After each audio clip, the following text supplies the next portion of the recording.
जयपुर में Mahatma Gandhi university of medical science and technology में 6th international conference ICBD 2024 का शुभारंभ किया गया। 3 दिवसीय इस कॉन्फ्रेंस का उद्घाटन राज्यपाल हरिभाऊ बागड़े ने किया। इस दौरान महात्मा गांधी यूनिवर्सिटी के संस्थापक चेयरमैन डॉक्टर ML स्वर्णकार, चेयरपर्सन डॉक्टर विकास चंद्र स्वर्णकार, वाइस चांसलर डॉक्टर अचल गुलाटी और इंग्लैंड के सुविख्यात जीनोमिक विशेषज्ञ डॉक्टर धार्वेंद्र कुमार भी मौजूद रहे। कॉन्फ्रेंस को संबोधित करते हुए राज्यपाल हरिभाऊ बागड़े ने कहा कि जब हम बच्चों में जन्म जात विकार की बढ़ती समस्या का सामना कर रहे ये बच्चे हमारे देश का भविष्य हैं। वहीं दिल्ली एम्स के सीनियर पीडियाट्रिशियन और जेनेटिक्स विशेषज्ञ डॉक्टर मधुलिका काबरा ने बताया कि भारत में जन्मजात विकार के साथ पैदा होने वाले बच्चों की संख्या तेजी से बढ़ रही है। साथ ही कॉन्फ्रेंस के organising secretary doctor Ashok Gupta ने बताया कि इस कॉन्फ्रेंस में विशेष तौर पर आने वाले समय में advance gene therapy, editing, next generation sequencing, microarray के अलावा मल्टी होमिक्स के क्षेत्र में आई नई रिसर्च पर चर्चा की गई।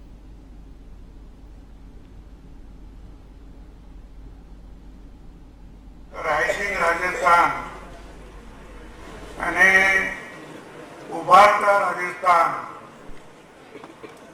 दौड़ता राजस्थान, प्रगतिशील राजस्थान और आगे बढ़ता राजस्थान, ऐसा इस राइजिंग का अर्थ है। मुझे विश्वास है कि अंतर्राष्ट्रीय कॉन्फ्रेंस चिकित्सा क्षेत्र में भविष्य के ये बहुत महत्वपूर्ण साबित होगी।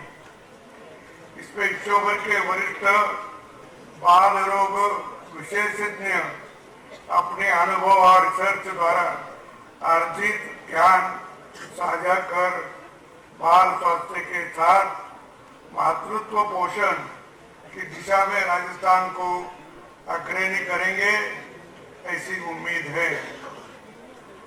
और ये मुझे पता चला कि यही एक ही विषय पे जो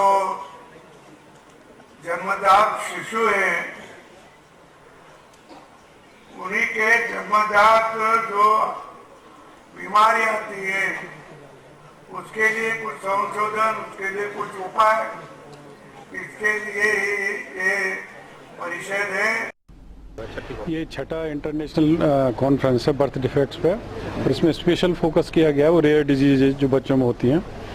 तो उस पर काफ़ी खर्चा आता है, एक पेशेंट पे करीब 1-1.5 करोड़ रुपए के खर्चा आ जाते हैं, जिसमें भारत सरकार 50 लाख रुपए देती है और भी सहयोग करती है। तो ऐसे पेशेंट्स को किस तरह से इलाज सस्ता किया जाए, उनका किस तरह से इन बीमारियों का इन्वेस्टिगेट डायग्नोस किया जाए, उसको लेकर के देश विदेश के डॉक्टर्स यहाँ आए हुए हैं, वो चर्चा कर रहे हैं। 3 दिन की कॉन्फ्रेंस है। जर्मनी से, इंग्लैंड से, नीदरलैंड से, जगह जगह से डॉक्टर्स आए हुए हैं, हमारे देश के प्रांतों से आए हुए हैं लोग।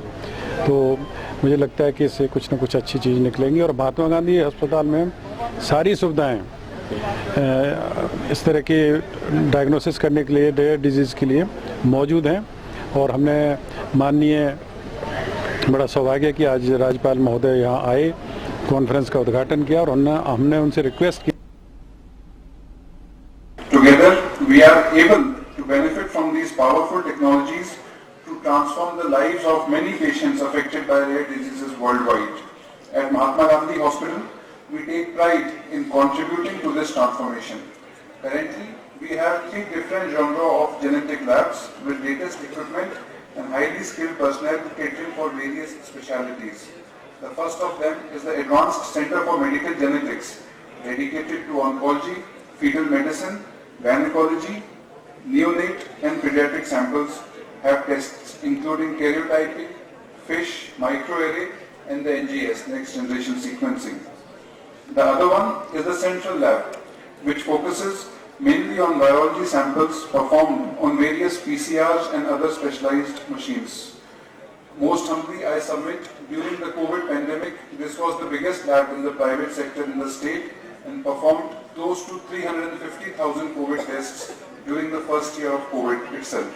250 बच्चे प्रति वर्ष MBBS कोर्स में एडमिशन लेते हैं लगभग 167 बच्चे प्रतिवर्ष पोस्ट ग्रेजुएट मेडिकल कोर्सेज में एडमिशन लेते हैं एंड लगभग 67 students super speciality DMMCH programmes में पढ़ाई करते हैं.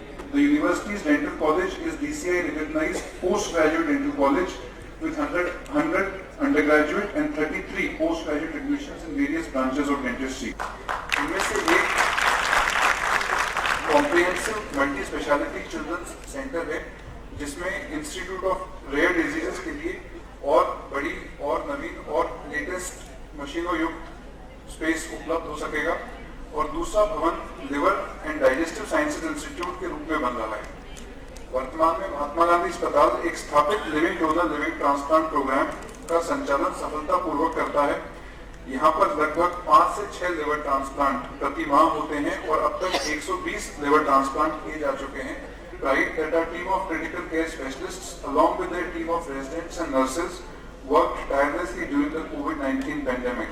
I owe my sincere gratitude to them. Mahatma Gandhi Hospital was the largest private state government designated tertiary COVID care center with 1,000 beds.